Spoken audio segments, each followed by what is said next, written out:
Good morning, students. Today we are going to discuss a poem, A Tiger in the Zoo, from the Class 10 English book.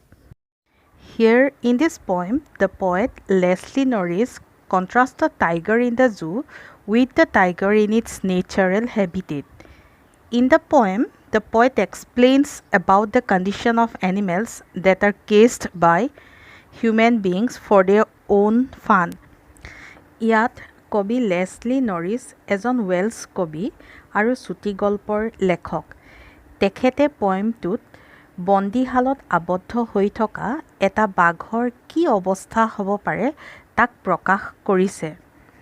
সাধাৰণতে বাঘৰ প্ৰকৃত বাসস্থান ক'ত বাৰু তোমালোকে কোৱাচোন? নিশ্চয় হাবি বা জংঘল, হয় নাই? কিন্তু আমি মানুহবোৰ নিজৰ আনন্দ লাভৰ বাবে ইয়াক কি কৰিছোঁ? চিৰিয়াখানাত আবদ্ধ কৰি ৰাখিছোঁ আৰু আমি তাৰ পৰা কি কৰিছোঁ? আনন্দ লৈছোঁ। এই কামটো কৰাটো উচিত হয়নে নহয় বাৰু তোমালোকে কোৱাচোন? তোমালোকে কথাটো এবাৰ ভাবি চাবাচোন। সেইবাবে এই কবিতাটোৰ মাজেৰে কবিয়ে বন্দী হৈ থকা এটা বাঘৰ মনৰ কি অৱস্থা হ'ব পাৰে তাক প্ৰকাশ কৰিছে। আহা এতিয়া আমি কবিতাটোৰ মাজলৈ যাওঁ। মই কবিতাটো লাইন বাই লাইন পঢ়ি গৈছোঁ আৰু তোমালোকক বুজাই গৈছোঁ। তোমালোকে কবিতাটো ভালদৰে চাই যোৱা। ফাৰ্ষ্ট ষ্টেঞ্জাটোত কৈছে, he stalks in his vivid stripes the few steps of his cage on pads of velvet quiet in his quiet rage. ইয়াত কেইটামান টান শব্দ আছে। সেই টান শব্দকেইটাৰ অৰ্থ কৈ গৈছোঁ, তোমালোকে নোট কৰি লোৱা। ষ্টক্স শব্দটোৰ অৰ্থ হৈছে খোজ কঢ়া। ভিভিড শব্দটোৰ অৰ্থ হৈছে ডাঠ ৰং বা গাঢ় ৰং। ষ্ট্ৰাইপছ শব্দটোৰ অৰ্থ হৈছে আঁচ। ভেলভেট শব্দটোৰ অৰ্থ হৈছে মখমলৰ দৰে কোমল আৰু ৰেজ শব্দটোৰ অৰ্থ হৈছে খং। ইয়াত কৈছে যে বাঘটোৱে তাৰ ছালৰ ডাঠ আঁচ আছে। সেই আঁচ থকা বাঘটোৱে পিঞ্জৰাটোৰ ভিতৰৰ সামান্য ঠাইডোখৰত ইফাল সিফাল কৰি ঘূৰি ফুৰিছে আৰু তাৰ ভৰিৰ তলুৱাখন ভেলভেটৰ দৰে কোমল হোৱাৰ বাবে সি যদিও খোজকাঢ়িছে কোনো ধৰণৰ শব্দ হোৱা নাই আৰু তাৰ যদিও খং উঠিছে সেই খংটো শান্ত হৈ আছে। সেইবাবে 4 নম্বৰ শাৰীটোত কৈছে কোৱাইট ৰেজ। কোৱাইট শব্দটোৰ অৰ্থ হৈছে শান্ত আৰু ৰেজ শব্দটোৰ অৰ্থ হৈছে খং।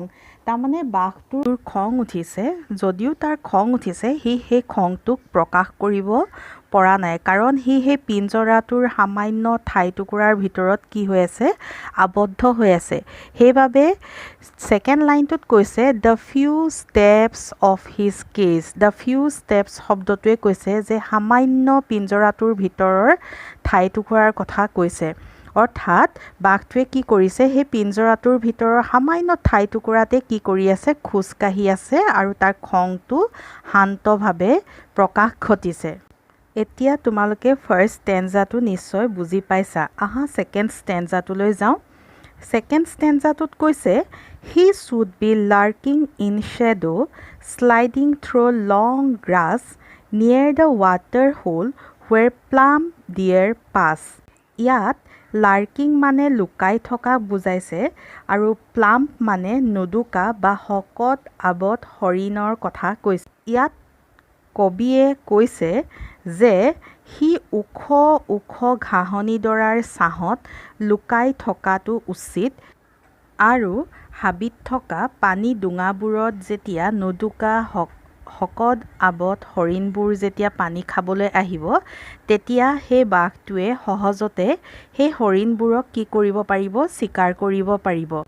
এতিয়া চোৱা, ছেকেণ্ড ষ্টেঞ্জাটোত আমি বাঘটোক ক'ত দেখা পালোঁ? আমি বাঘটোক হাবিত দেখা পালোঁ, নহয় জানো? আকৌ থাৰ্ড ষ্টেঞ্জাটোত কবিয়ে কি কৈছে চোৱা, he should be snarling around houses at the jungle's edges bearing his white fangs his claws terrorising the village. এই ষ্টেঞ্জাটোত কবিয়ে হাবিত থকা এটা বাঘৰ কথাকে কৈছে। ইয়াত জাংগল এডছ মানে হাবিৰ দাঁতিক বুজাইছে, বেয়াৰিং মানে হৈছে উন্মুক্ত, ফেংছ মানে হৈছে জোঙা দাঁত আৰু ক্লজ শব্দটোৰ অৰ্থ হৈছে জোঙা নখ। টেৰৰাইজিং শব্দটোৰ অৰ্থ হৈছে ভীতিগ্ৰস্ত বা আতংকগ্ৰস্ত। ইয়াত কবিয়ে কৈছে যে বাঘটোৱে হাবি বা জংঘলৰ দাঁতিত থকা গাঁৱৰ গঞাক তাৰ উন্মুক্ত জোঙা নখ আৰু দাঁত দেখুৱাই গোজৰণি মাৰি ভয় খুৱাব লাগে বা ভয় দেখুওৱা উচিত। সাধাৰণতে আমি যদি চাওঁ, বাঘ এটাই তাৰ নিজৰ প্ৰাকৃতিক পৰিৱেশত থাকি এইবোৰকে কৰে, নহয় জানো? কিন্তু ফ'ৰ্থ ষ্টেঞ্জাটোত কবিয়ে আকৌ কি কৈছে চোৱা, but he is locked in a concrete cell, his strength behind bars, stalking the length of his cage, ignoring visitors. ইয়াত এটা কংক্ৰিটৰ গঁড়ালত থকা বাঘক কোৱা হৈছে যে এটা বাঘ যিমানেই শক্তিশালী হ'লেও যেতিয়া সি গঁড়ালত বন্দী হৈ থাকিব, তাৰ সকলো শক্তি সেই গঁড়ালৰ ভিতৰতে থাকিব আৰু সি গঁড়ালৰ সামান্য ঠাইডোখৰৰ ভিতৰতে খোজকাঢ়ি ঘূৰি ফুৰে।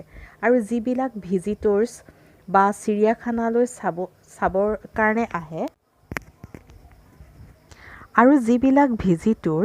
চিৰিয়াখানা চাবলৈ অহা সেই মানুহবোৰক বাঘটোৱে আওকাণ কৰিছে। ইগনৰিং শব্দটোৰ অৰ্থ হৈছে আওকাণ কৰা আৰু সি সেই ভিজিটৰ্ছবোৰক আওকাণ কৰিছে। আহা এতিয়া আমি শেষৰ ষ্টেঞ্জাটোলৈ যাওঁ। শেষৰ ষ্টেঞ্জাটোত কৈছে, he hears the last voice at night, the patrolling cars and stares with his brilliant eyes at the brilliant stars. ইয়াত কৈছে যে যেতিয়া চিৰিয়াখানা বন্ধ হৈ যায় বা বন্ধ হৈ যোৱাৰ পিছত সাধাৰণতে যিবিলাক পুলিচ বা ৰখীয়াৰ জীপ গাড়ীবোৰ যেতিয়া চিৰিয়াখানা টহল দিবলৈ আহে বা ক'ৰবাত খোলা আছে নেকি চাবলৈ আহে, সেই পেট্ৰলিং কাৰ্ছবিলাকৰ শব্দ শুনিবলৈ পায় আৰু সেই গাড়ীবিলাকৰ যি লাইট, সেই লাইটৰ পোহৰে জীৱ জন্তুবোৰ চকুত পৰে আৰু চকুবোৰ তেতিয়া তিৰবিৰাই উঠে আৰু বাঘে তাৰ উজ্জ্বল চকুজুৰিৰে উজ্জ্বল তৰাবোৰলৈ থৰ লাগি চায়। এতিয়া কবিতাটোৰ প্ৰতিটো ষ্টেঞ্জাই কি বুজাইছে তোমালোকে হয়তো নিশ্চয় বুজি পাইছা। এতিয়া আমি গোটেই পয়েমটো আকৌ এবাৰ যদি চাওঁ, তেতিয়া ফাৰ্ষ্ট ষ্টেঞ্জাটোত আমি বাঘটোক ক'ত দেখা পালোঁ, যে বাঘটোক আমি জুত দেখা পালোঁ, চিৰিয়াখানাত দেখা পালোঁ। আৰু ছেকেণ্ড আৰু থাৰ্ড যি দুটা ষ্টেঞ্জা, সেই থাৰ্ড আৰু ছেকেণ্ড ষ্টেঞ্জাটোত আমি বাঘটোক জংঘলত দেখা পালোঁ আৰু ফ'ৰ্থ এণ্ড ফিফ্থ ষ্টেঞ্জা দুটাত আমি বাঘটোক আকৌ পিঞ্জৰাৰ ভিতৰত দেখা পালোঁ। মৰমৰ ছাত্ৰ ছাত্ৰীসকল, আশা কৰিছোঁ তোমালোকে নিশ্চয় এই কবিতাটো বুজি পাইছা আৰু পিছৰ ভিডিঅ'টোত আমি পাঠভিত্তিক প্ৰশ্নসমূহ আলোচনা কৰিম। ধন্যবাদ।